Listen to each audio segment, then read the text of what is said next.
et bienvenue dans le nouvel épisode du podcast L'école des femmes, le podcast. Alors aujourd'hui, j'ai le grand plaisir de recevoir mon amie et ancienne collègue Laurence Legendre. Bonjour Laurence. Bonjour à tous, bonjour à toutes. Alors, je suis vraiment particulièrement Merci. ravie d'avoir Laurence avec nous aujourd'hui parce que Laurence, tu es, je crois, l'incarnation de la femme-S. Alors, cette femme unique aux multiples facettes, je vais dire 2-3 mots et puis après, tu vas nous dire aussi qui tu es et puis surtout comment tu perçois, toi, ce terme que j'ai proposé à la fois dans mon ouvrage, dans mon livre Femme-S, libre, la liberté de vivre toutes ses facettes. Voilà, ça m'intéresse qu'on ait une discussion ensemble et je suis sûre que ça intéressera les femmes qui nous écoutent de savoir comment toi tu conceptualises cette idée d'être une femme et de pouvoir s'exprimer sur toutes ces dimensions. Alors je dis 2-3 mots pour te présenter. Donc, tu es Laurence Legendre, tu es une femme d'une 40aine d'années, tu as 2 grands ados à la maison, une fille et un garçon, tu es mariée, tu vis en région parisienne. Tu es ingénieur de formation et ingénieur de métier. Tu as travaillé dans plusieurs entreprises, mais nous, on s'est connus au sein de cette belle maison qu'est la SNCF. On était toutes les deux coach internes et on travaillait à l'époque sur la question du multipotentiel, du haut potentiel.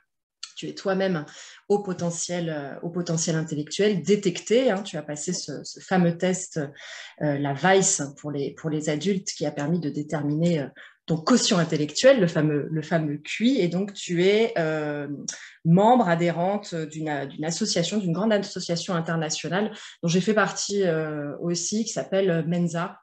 Donc, il y a Mensa France et puis il y a Mensa International, puisque c'est une association qui est dans tous les pays. Et donc, nous, on s'est rencontrés, on était toutes les deux coachs internes. Tu commençais à travailler sur cette question-là aussi au sein de l'entreprise.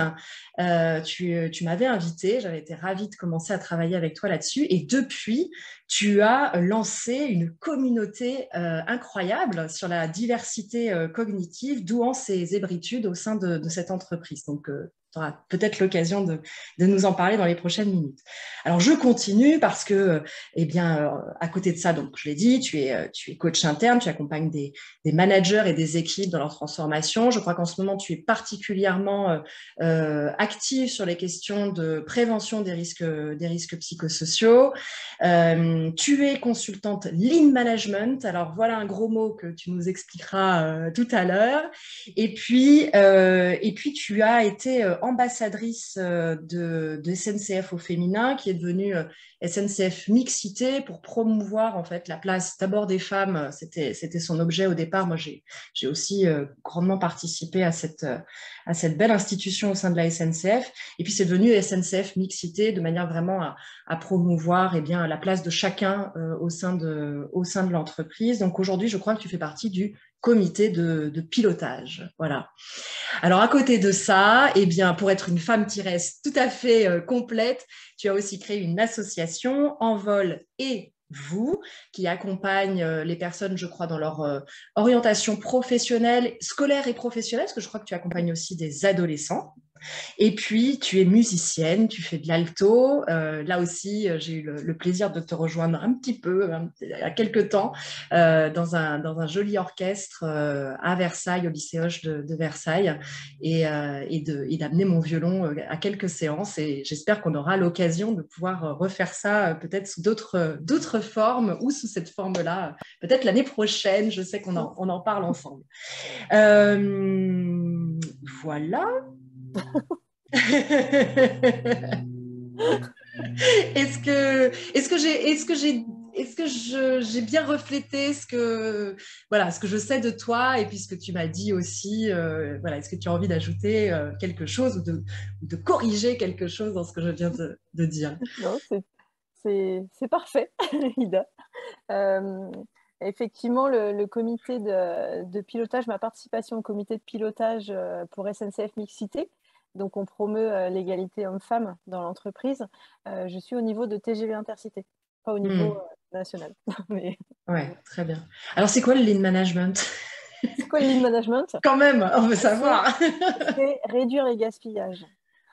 Réduire les gaspillages pour améliorer l'efficacité de chacun et la qualité de vie au travail.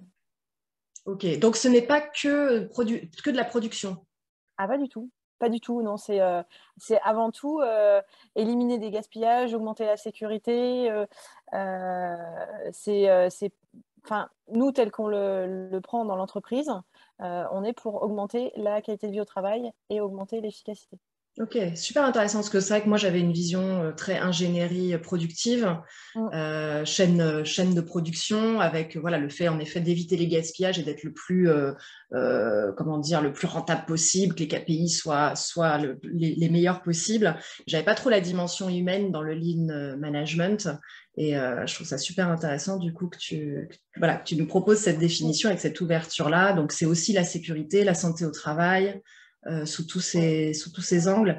Et c'est vrai que ça rejoint bien ton parcours, parce que finalement, tu as commencé par être ingénieur et tu t'es formé petit à petit à toutes les dimensions humaines. Et Oui. aujourd'hui, j'ai l'impression que tu as vraiment réussi à, à rassembler toutes ces facettes qui parfois peuvent paraître paradoxales pour certains, non? Oui, ça paraît paradoxal, mais en fait, c'est tout à fait. Enfin, pour moi, c'est complètement cohérent. Parce ce qui m'anime, moi, c'est d'accompagner les humains dans toutes leurs dimensions, donc dans toutes leurs facettes. Et, Mm. et ça se fait. Enfin, la créativité en fait partie, la qualité de vie au travail en fait partie, éliminer les gaspillages, les irritants, ça en fait partie aussi, Ouais. puisque ça nous fait perdre beaucoup de temps. Mm. Donc, Ok. Alors, j'ai parlé en effet de toutes ces dimensions, il y en aurait bien d'autres hein, à dire. Mais je pense que déjà pour celles qui nous écoutent, ça fait un florilège quand même de choses sur lesquelles tu te développes et tu t'exprimes aujourd'hui. Il y a deux questions qui me viennent. D'abord, c'est est-ce que dans toutes ces différentes facettes, tu as identifié un fil rouge quelque chose, un point de rencontre en fait de toutes ces facettes. Ça, c'est la première question qui me vient. Et puis la deuxième question qui me vient, c'est en parallèle avec ma proposition sur les femmes-S, les femmes uniques aux multiples facettes. Comment toi, ça résonne ce terme dans ton, enfin pour toi et puis dans ton quotidien? alors, sur la première question, ce qui fait fil rouge, pour moi, c'est l'humain, l'accompagnement de l'humain, être soi. Donc, en fait, être soi dans toutes ses facettes, ça revêt toutes les dimensions, se connaître déjà, se connaître et pouvoir exprimer tous ses talents, euh, quels qu'ils soient.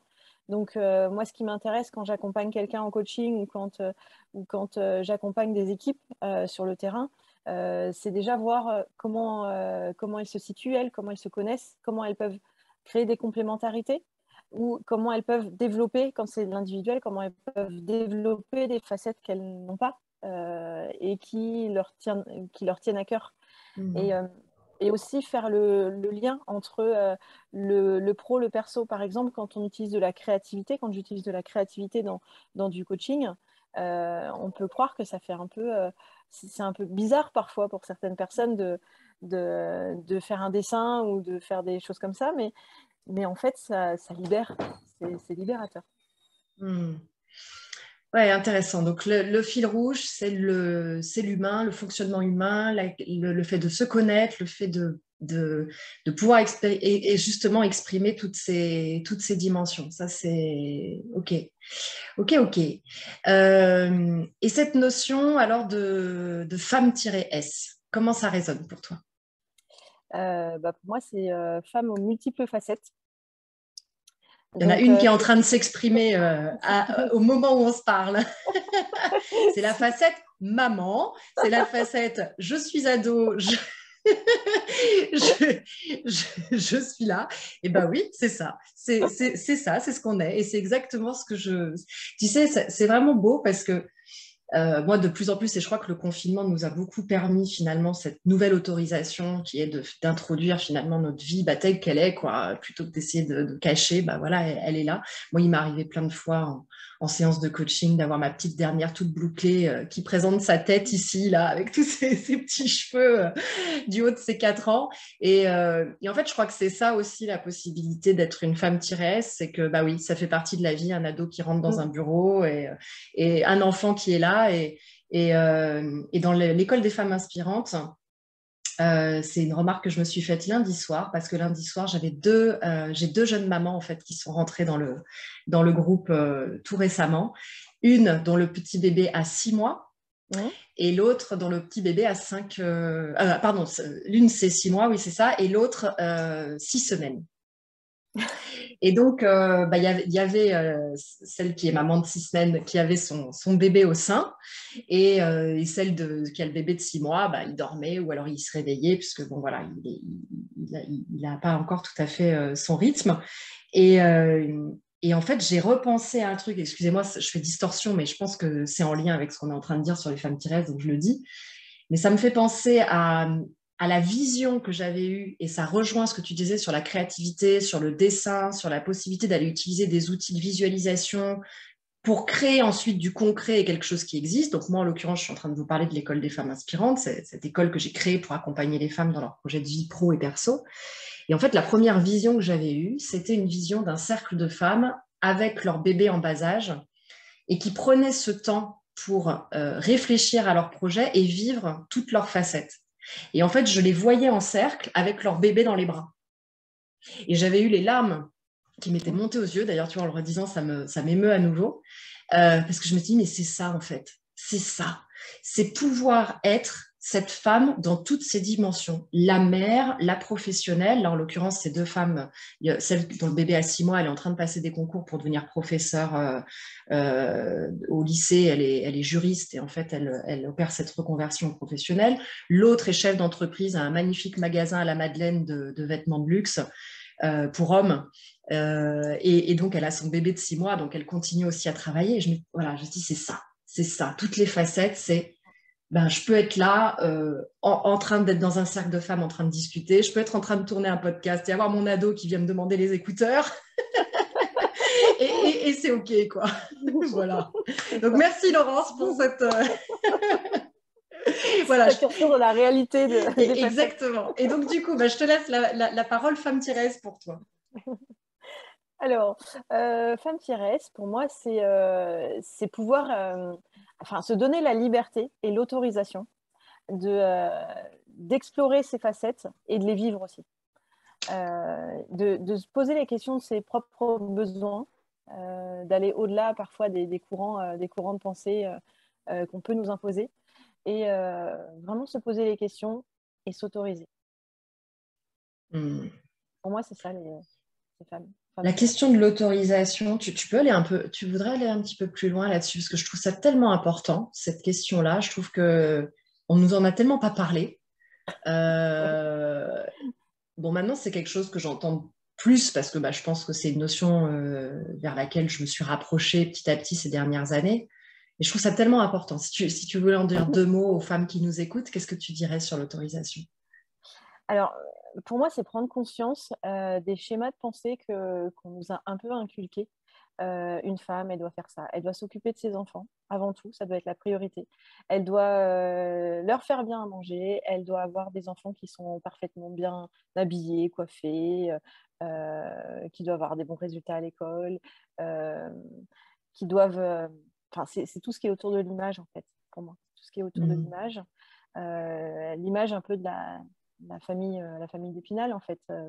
Le portrait de la belle image avec le... Il y a une pub, il y a une pub comme ça, non? C'est ça. Le monospace, le chien, voilà, les 3 ou 4 petites têtes blondes qui sont parfaitement bien élevées, polies, etc. Donc, je crois qu'on nous inculque beaucoup ça quand on est jeune. Et puis moi, j'aimais beaucoup cette image aussi. Je croyais un peu au conte de fées, au prince charmant, à la jolie famille. Et puis, la vie nous rappelle parfois à la vérité, et que ce n'est pas forcément ça dont on a besoin, dont chacun a besoin.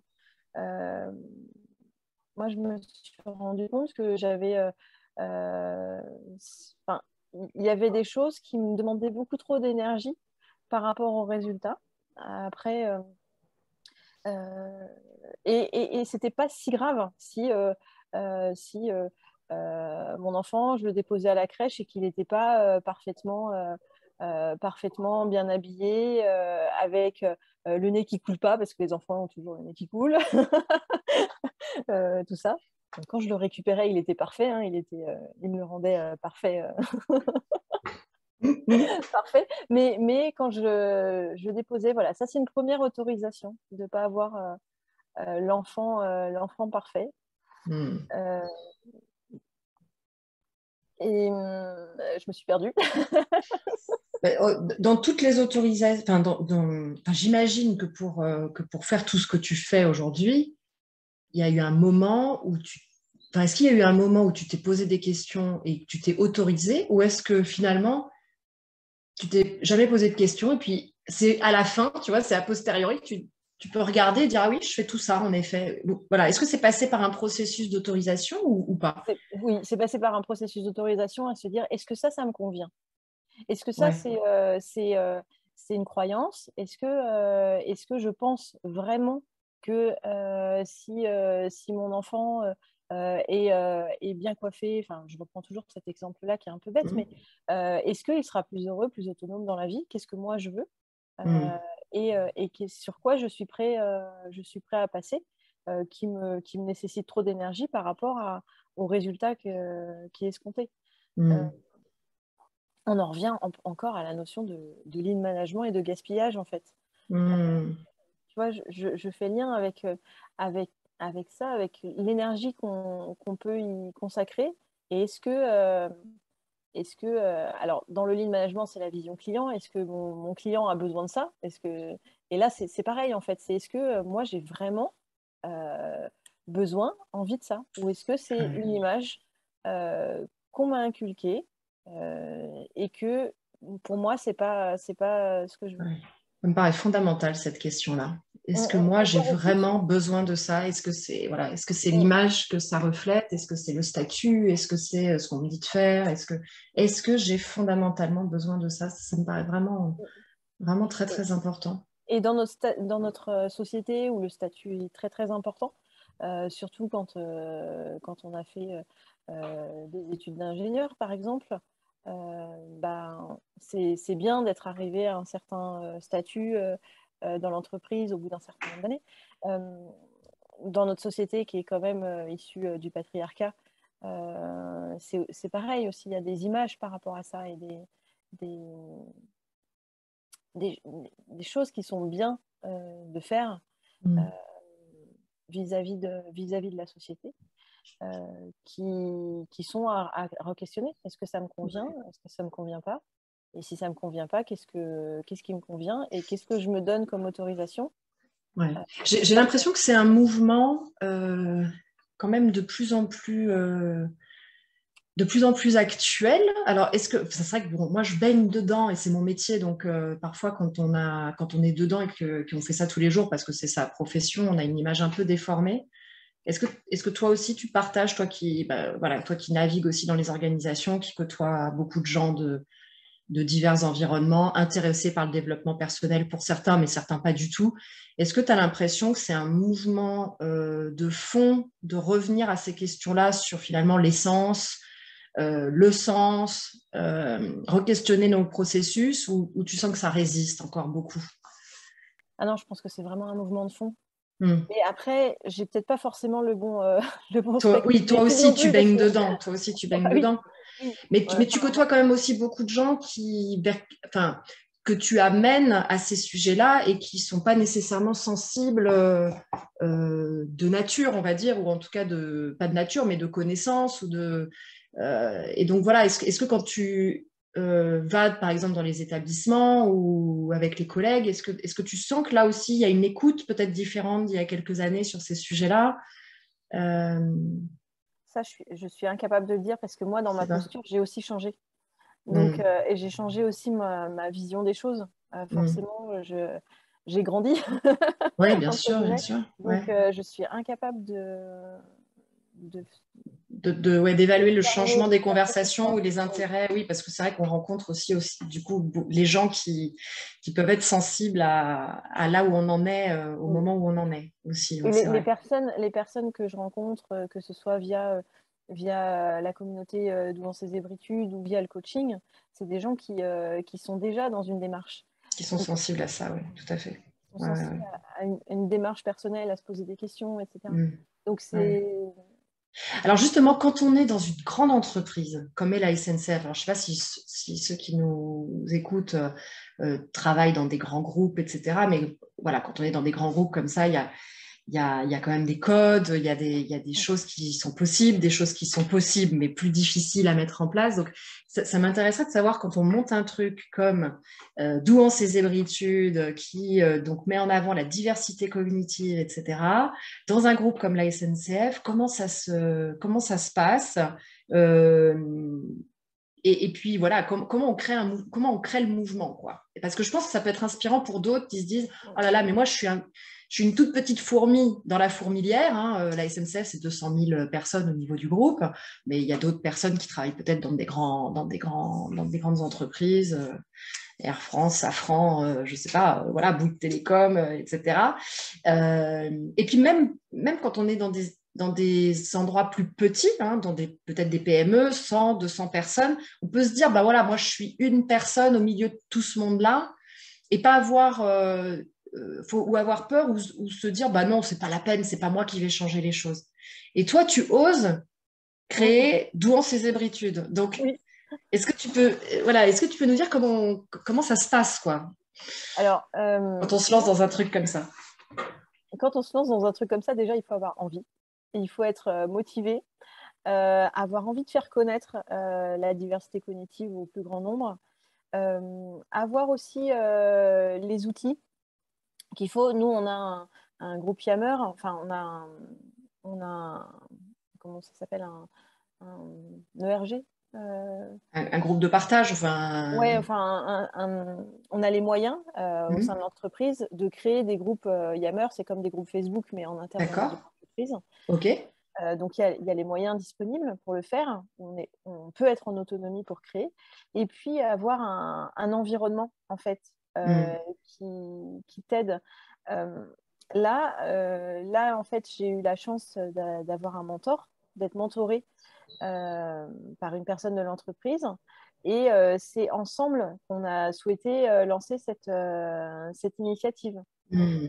De plus, comme c'était un mentorat dans le cadre de SNCF au féminin, Oui. SNCF Mixité, on avait été soutenus par Hmm. SNCF Mixité au départ, qui nous Ouais. a octroyé un petit budget pour faire une conférence.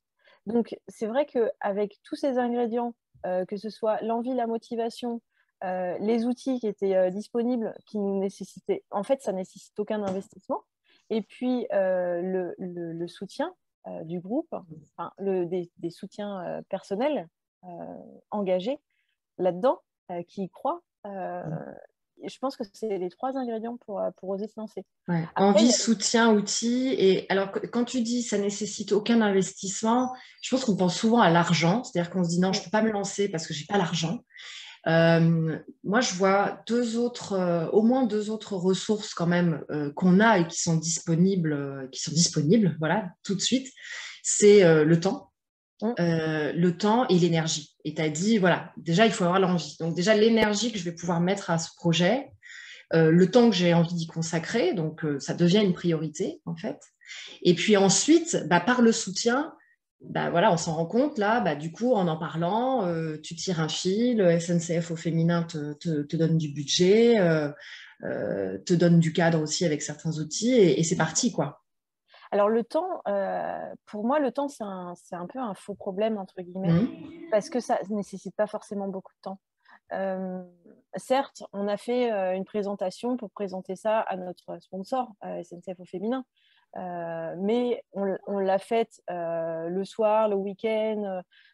C'était pas, enfin, à partir du moment où c'est quelque chose qui te donne envie, ça va beaucoup plus vite. Et puis, c'est vrai que j'ai oublié de le dire, mais je faisais aussi partie d'un réseau qui s'appelle le réseau de diversité cognitive au travail, euh, enfin le collectif des réseaux de diversité cognitive au travail, pardon, qui regroupe plusieurs entreprises qui étaient en passe de créer des réseaux comme celui-ci ou qui avaient déjà créé leur réseau dans leurs entreprises. Donc, il y a Il y a des grosses entreprises telles Airbus, Sanofi, Thales, l'Éducation nationale, etc. Orange. Et du coup, il y avait aussi un support. Je savais comment ils avaient fait, on partageait beaucoup d'informations. Donc, c'était pas quelque chose qui était, j'allais pas vers l'inconnu. Le seul inconnu, c'était de savoir comment est-ce que les personnes de SNCF prendraient la chose et est-ce qu'il y aurait des abonnés dans notre groupe Yammer. C'était la seule inconnue. Mais après, c'est pas grave. L'aventure, elle était belle rien qu'en soi de créer, cette communauté. Ouais. Je Et crois que tu envoies des messages vraiment importants. J'en relève deux au moins là dans ce que tu viens de dire. C'est cette question sur le temps. C'est-à-dire que le temps n'est pas une question à partir du moment où c'est ce que j'ai envie de faire. Bah, du coup, je suis dans ma vie, donc voilà, le temps, il est là et je peux le faire. Du coup, le soir, le week-end, il n'y a plus cette espèce de cloisonnement que ça, c'est un truc que je fais au sein de la SNCF, donc je le fais avant 18 heures. Non, c'est plus large que ça. C'est les relations aussi que tu es en train de tisser avec les autres. Et puis, le deuxième point que tu as dit là, je l'ai perdu, mais je vais le retrouver. C'est le relationnel, peut-être. Le relationnel avec les autres. Oui, la relation avec les autres. Non, il y avait une autre idée, mais c'est pas grave, je vais la retrouver. Tu voulais dire quelque chose peut-être sur la relation du coup. Oui, en fait, ouais, alors moi j'ai fait un point d'honneur à justement tout ce qui concerne les douances et les hébritudes, à le faire en dehors de mes heures de travail. Donc ça, c'était important pour moi. Je ne sais pas pourquoi, hein, mais voilà, c'était important pour moi. Après, une fois, pour la création en elle-même du groupe, ça m'a duré 5 minutes, hein, même pas. En fait, la création, quand je disais qu'il y avait besoin d'avoir, il y avait déjà les outils nécessaires. Oui. La communauté, Yammer existe, il est sur nos ordinateurs professionnels. Créer une communauté, ça fait ces 3 clics. Hein, voilà. Après, comme on avait déjà déterminé l'ambition à conserver, etc., voilà, ça va vite. Et après, c'est dans cette communauté, c'est quoi? C'est favoriser la co-naissance, donc co-naissance ou connaissance, donc savoir de quoi on parle. Donc, c'est un peu un regroupement d'informations sur tout ce qui concerne la diversité cognitive. Donc, la diversité cognitive, surtout au travail, mais aussi dans toutes les facettes, hein, qu'on soit manager, collaborateur, mais aussi parents d'enfants de la diversité cognitive, ou collègues, ou famille, etc. Ouais. Donc, favoriser les connaissances, être un centre de savoir donc, qui regroupe plein d'informations toujours, et aussi, à terme, l'idée, c'est de pouvoir avoir une communauté qui puisse répondre aux enjeux de demain.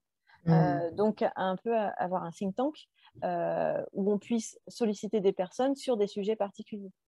Je pense, par exemple, à la dernière chose qu'on a faite, c'est la co-création d'un livret pour les Asperger au travail.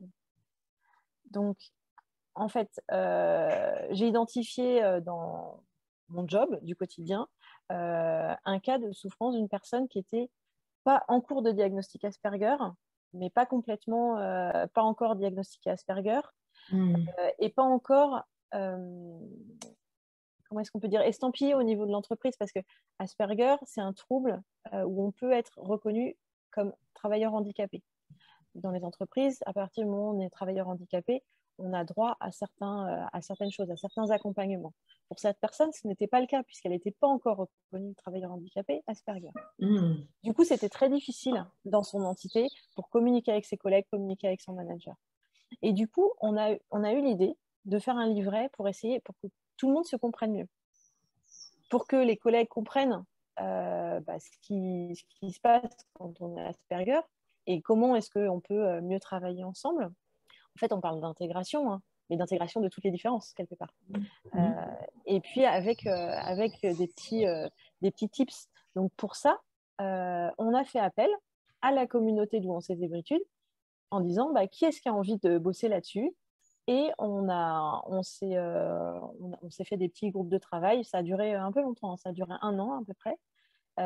Et on a écrit un livret où il y a des illustrations qui sont faites par la maman d'une personne du groupe pour améliorer les Asperger au C'est travail. formidable, c'est formidable. Et j'imagine peut-être qu'il y a d'autres entreprises du coup qui s'intéressent à ce que vous avez fait. Vous avez pu en parler à Pas encore, l'extérieur? on l'a pas encore communiqué. Ouais. C'est tout récent, la finalisation du travail. Ah, c'est Euh, formidable. déjà, je l'ai proposé au RH Hum, à SNCF. hum. Ah oui, il y avait quelque chose que je voulais ajouter à propos de ça. Donc, on l'a proposé au RH à SNCF pour voir si ça peut être diffusé au sein de l'entreprise, pas seulement sur notre communauté.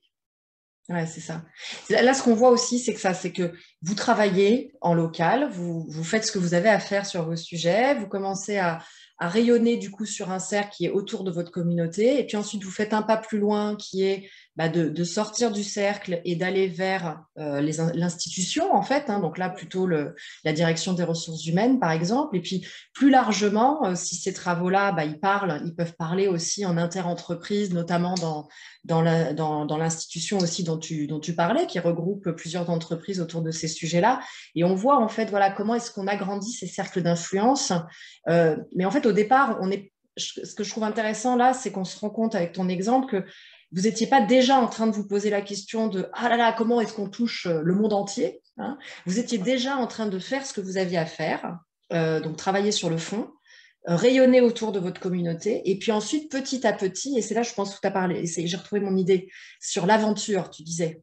Mm, Vivre l'aventure, en fait. Déjà, vivre l'aventure, c'est extraordinaire. C'est ça que tu disais. mm, mm, J'ouvre le groupe Yanner.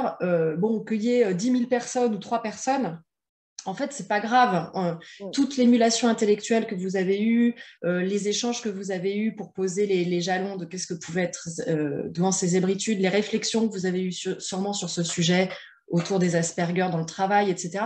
Juste ça, déjà, en soi, c'est là, quoi. C'est génial, quoi. Mm. Et après, il y a l'influence que ça amène. Et du coup, de fait, il y a de l'influence puisque voilà, l'énergie, elle est là, en fait.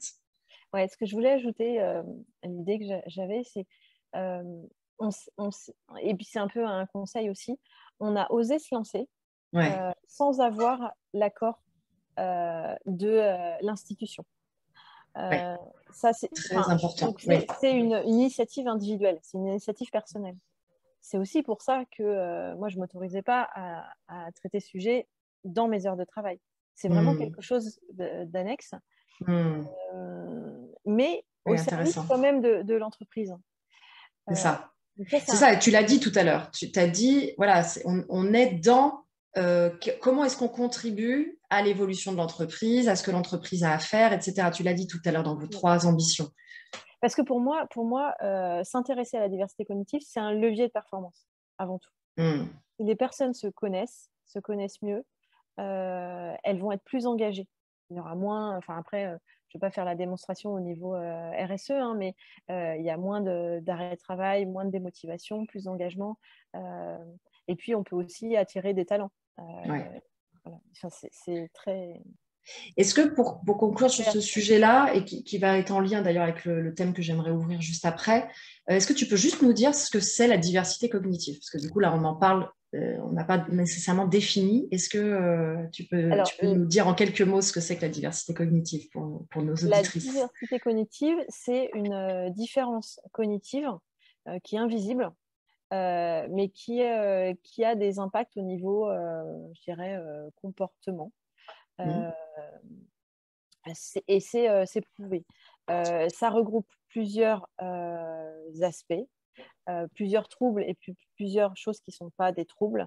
Donc, dans les troubles, il y a tout ce qui est les troubles 10, Hmm. dyscalculie, dyspraxie, dysorthographie, enfin, il y en a. Mhm. Troubles du spectre, Dyslexie, on a dit dyslexie aussi? Oui, je dyslexie. vais Oui, dire bon, ok, voilà. dyslexie, Hmm. dysorthographie, enfin, voilà, il y en Hmm. a plusieurs. Euh, tout ce qui est troubles du spectre autistique, donc Asperger, Hmm. Asperger. Euh, j'en oublie dans les troubles, je crois. Troubles du déficit de l'attention avec ou sans hyperactivité, TDAH. Ouais. Et après, hors trouble, on a le haut potentiel intellectuel et l'hypersensibilité. L'hypersensibilité, dans la définition d'Hélène Aron ou Saverio Tomasella, ça regroupe à peu près 20 à 30% de la population. Donc, c'est énorme, en fait. On dit que la diversité cognitive touche entre un tiers, enfin un quart et un cinquième de la population. Oui, d'accord. Donc d'où l'importance, en effet, de s'en préoccuper, puisque ça concerne énormément, finalement, de personnes au sein de l'entreprise. Et énormément de personnes aussi qui s'ignorent. Ouais. Dans une équipe, tu as facilement 1 à 2 personnes, en fait, qui font partie de ces différentes caractéristiques. Ouais, tout à Donc fait. là, on parle des personnes qui sont directement impliquées dans cette diversité, mais il y a toutes les personnes qui sont autour, à savoir que si c'est un manager, toute l'équipe est concernée, du coup, par le fonctionnement particulier de ce manager. Ouais, tout à Un fait. collaborateur, c'est pareil, toute l'équipe va être concernée. Et puis, les collaborateurs peuvent aussi être parents d'enfants qui sont concernés. Ouais. Donc, au final, il y a tellement de personnes qui peuvent être concernées. C'est ça. Ça vaut le coup d'en parler. Et comme tu le soulignes, qui s'ignore, j'aime bien cette idée, vous avez dit connaissance, moi je parle de la reconnaissance, donc c'est voilà, comment je me connais et comment je peux avoir un retour sur moi. Et là, dans la notion de communauté, le fait que vous ayez appelé ça connaissance, donc il y a le savoir que tu as cité, mais il y a aussi naître ensemble. C'est ça. Je trouve ça très joli parce qu'en effet, c'est vrai qu'il y a vraiment cette notion-là qui est quand même plutôt nouvelle, même si on en parle beaucoup aujourd'hui. Là, c'est de plus en plus médiatisé, mais ça reste quand même très nouveau. Et donc, c'est vrai qu'il y a beaucoup de personnes qui se découvrent complètement dans ces dimensions. Oui. Et c'est un choc pour beaucoup. Moi qui accompagne les hauts potentiels, je fais les bilans pour les hauts potentiels, donc des personnes qui vont avoir... Je fais beaucoup les adultes, je fais aussi ados et enfants, mais ma spécialité, c'est quand même vraiment beaucoup plus les adultes. Et donc, c'est des personnes qui vont se découvrir à 40, 45. Là, dernièrement, une femme 59 ans, 142 de QI. Bon, voilà, il y a toute la vie, tout le déroulement de sa vie jusque-là, jusqu'à 59 ans et jusqu'à découvrir. Alors, pas là, je suis super intelligente, c'est pas ça du tout la question. La question, c'est j'ai ce mode de fonctionnement-là et ça fait 59 ans que je ne le sais pas, que j'ai cru que j'avais un problème, que j'ai même cru peut-être que j'étais pas intelligente, pas à la bonne place, pas comme ci, pas comme ça.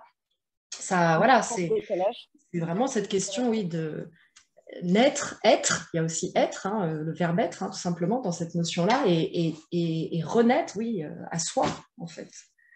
C'est quelque chose de très important. Voilà, très, très profond et intense, ce qu'on est en train de dire pour les personnes qui le vivent. Tu as dit quelque chose, tu as dit on a fait sans demander. Alors, c'est le deuxième grand thème de ce podcast dans les interviews que je fais, c'est la question de la liberté. Alors, la liberté pour les femmes, mais du coup, la liberté que tu as prise là, que vous avez prise là en collectif. Qu'est-ce que tu as envie de nous dire sur la question de la liberté pour les femmes? Peut-être pour toi, qu'est-ce que ça veut dire d'être libre? Qu'est-ce que ça veut dire? C'est une vaste question.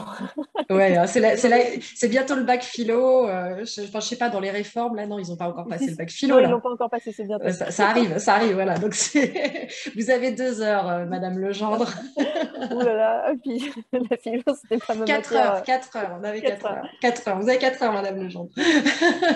Alors, la liberté, pour moi, je ramène ça encore à l'autorisation qu'on se donne.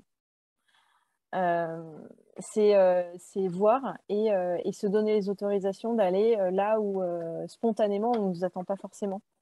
Dans le sens où, bah oui, j'ai une facette que je développe pas, où je suis pas nourrie. Par exemple, la facette de la créativité ou de la musique, dans mon cas.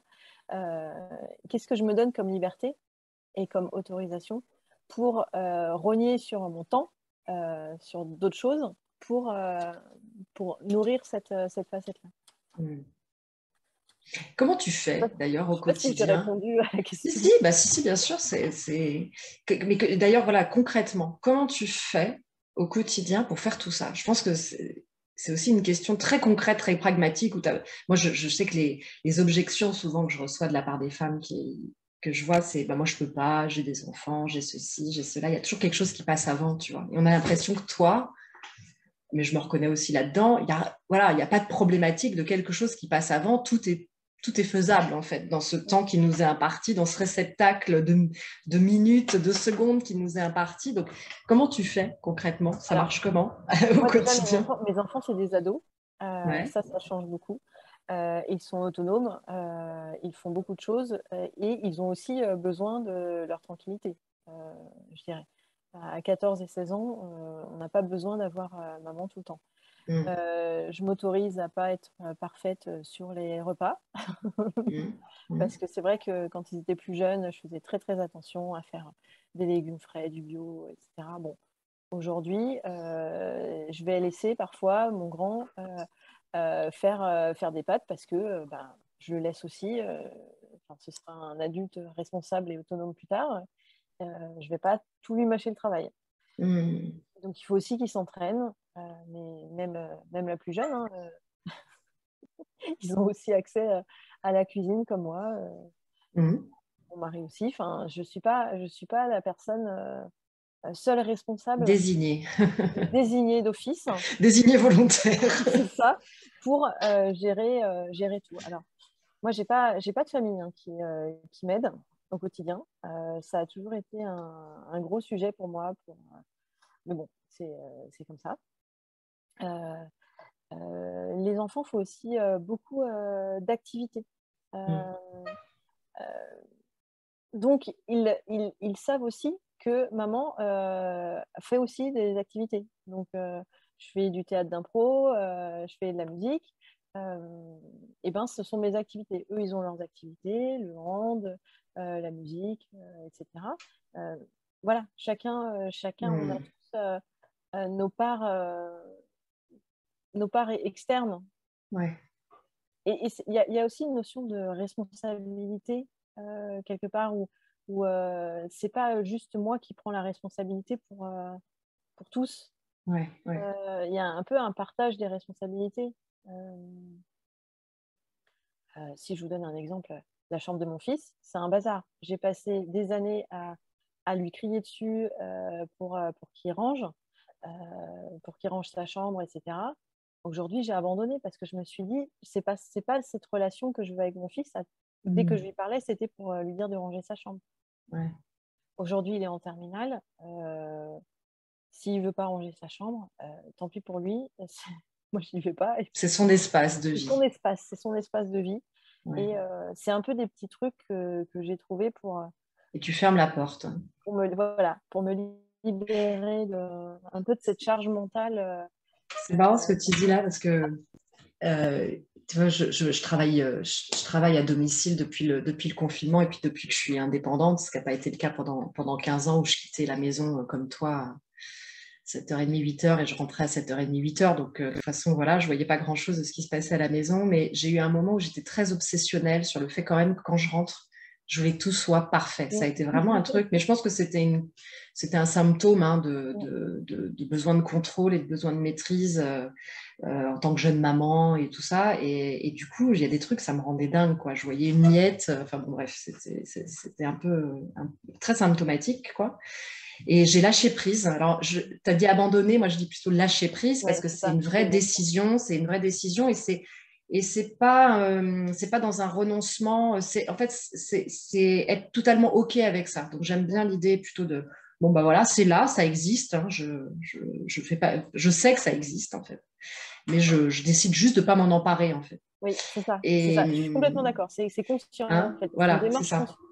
Et je sais que je Mm. fais un truc, par exemple, moi, là où on est dans mon bureau, c'est le dernier étage de ma maison. Donc, c'est mon espace de travail dans lequel je suis à peu près 8 à 10 heures par jour. Et donc, le reste de la maison, bah, c'est la maison, quoi. Voilà. Et je fais un truc, quand tout le monde est parti à l'école et que j'ai déposé les plus petits à la maternelle, en primaire, et puis l'autre la grande, est partie au collège, je remonte en fermant toutes les portes derrière moi. Voilà, je sais qu'il y a notamment dans les chambres des enfants, il y a du bazar. Et en fait, voilà, je ferme toutes les portes. Et en fait, pour la journée, ça n'existe pas. C'est ça. Et c'est vrai que je pense peut-être pour certaines qui sont indépendantes, qui écoutent et qui travaillent chez elles, ça peut être vraiment le risque, hein. Il y a toujours un lave-vaisselle à débarrasser, une machine à Mm. faire, un caleçon à ramasser, des chaussettes sales dans la salle de bain. Et en fait, je pense que voilà, si on travaille à domicile, ça peut vite être un piège. Mais même voilà, quand on rentre du boulot, plutôt que d'être en train d'avoir une conversation sympa avec son mari, de commencer à ramasser tout le bazar. Et en fait, bah voilà, moi, j'ai trouvé ce truc-là, c'est que je ferme, ça n'existe pas, et il est hors de question que je fasse une machine ou que je débarrasse un lave-vaisselle pendant ma journée de travail, quoi. Ouais. Mais ça, c'est Ouais, encore une démarche consciente oui, d'autorisation qu'on se donne. Et oui. d'abord de conscientisation et après d'autorisation. Ouais. Ouais. Est-ce que ça t'a amené, du coup, dans ton évolution personnelle, à dépasser certaines choses? Est-ce que tu t'es senti, voilà, aller au-delà de trucs qui étaient là et qui ont vraiment changé, ou tu t'es transformé finalement? Est-ce que tu aurais un exemple à nous donner sur... Bah, oui, sur la musique, en fait. Moi, j'ai arrêté la Ouais. musique pendant une quinzaine d'années Mm. parce que j'avais pas le temps, parce que voilà, dans ma cellule familiale, c'était pas le sujet, en fait, de la musique. Euh, et en fait, je m'y suis remise au bout de 15 ans. Euh, donc, j'ai un peu dépassé ce truc de manque d'intérêt pour me Mm. dire, ben, tant pis, si au sein de la cellule familiale, il n'y a pas d'intérêt pour la musique, moi j'y vais et je vais à l'extérieur, je m'autorise à Mm. participer dans des orchestres. Récemment, j'ai participé à une comédie musicale caritative Oui. qui s'appelle Davy, qui était une expérience extraordinaire. Enfin, extraordinaire. Enfin, c'était incroyable. Euh, et oui, c'est une réelle transformation en fait. Parce que c'est vrai que la musique m'avait, euh, j'allais dire, a bercé mon enfance. C'est peut-être un peu fort comme terme, mais c'est vrai, puisque j'étais moi au collège en horaire aménagé musicaux. Donc voilà, j'étais quand même au conservatoire. Ah oui. euh, et après, j'ai complètement arrêté pendant 15 Mm. ans. Et s'y remettre au bout de 15 ans, euh, c'est compliqué parce que le niveau est perdu. Bon, la lecture de notes, j'y arrivais quand même un peu, mais il m'a fallu pas mal de temps et je pense que j'ai pas récupéré mon niveau parce que je ne prends pas le temps de travailler Ouais. entre les répétitions. Je le sais, c'est comme ça. Pour autant, dès que je suis en collectif, en Mm. orchestre, euh, là, je m'éclate en fait. T'as ce plaisir Ouais, infini, ouais. ouais, c'est ça. Mm. Mm. Alors, j'ai une dernière question pour toi, et puis vraiment en termes de témoignages, et peut-être de messages pour les femmes. Bon, le contexte est celui qu'il est depuis 2 ans. On a vécu une expérience collective extraordinaire là aussi, même si je pense pour ma part qu'il y avait quand même un terreau de difficultés qui était déjà là, et notamment dans les organisations et pour les femmes, puisque on n'a pas attendu le Covid pour que les femmes aient ce tiraillement entre leur vie professionnelle et personnelle. Disons que le Covid, ça a été encore plus fort, hein, avec l'école à la maison, la surcharge domestique, etc. Dans ce contexte-là, qu'est-ce que tu aurais envie de dire aux femmes? Quelle invitation t'aurais envie de transmettre?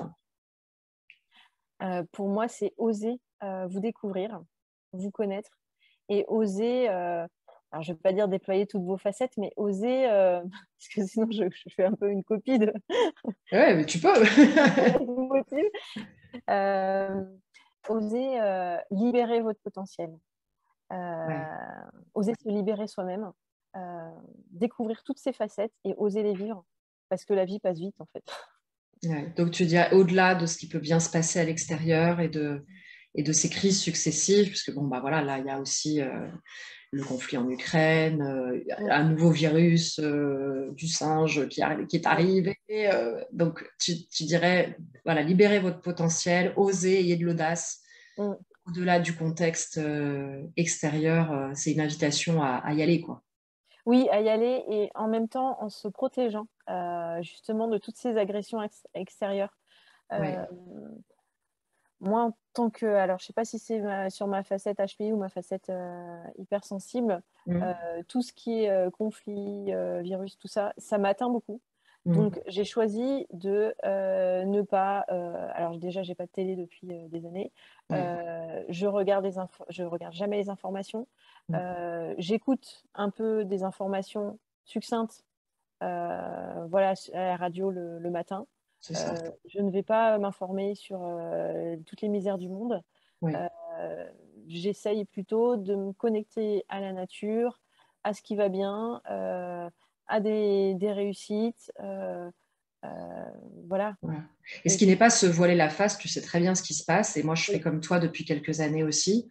Ça n'empêche pas de savoir très bien ce qui se passe, parce que de toute façon, on sait, voilà, il suffit de scroller 2 minutes et on sait ce qui se passe, mais ne pas nécessairement plonger dans la piscine de piranhas. On sait qu'il y a des piranhas, on n'est pas obligé de plonger dedans.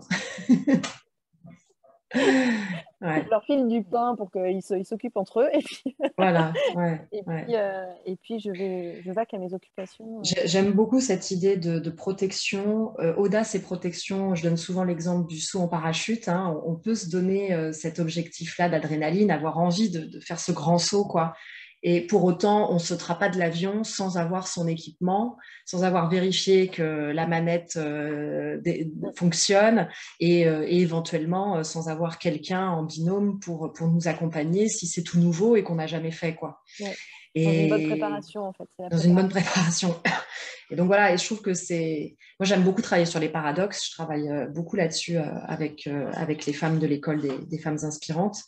C'est que c'est les deux en même temps, en fait. Hein. C'est l'audace et la sécurisation, la protection, comme tu l'as dit. C'est quelque chose qu'on dit souvent en coaching, hein, protection, autorisation. Donc voilà, bah, formidable, formidable. Est-ce que tu as envie de dire un dernier mot pour la fin, pour clôturer?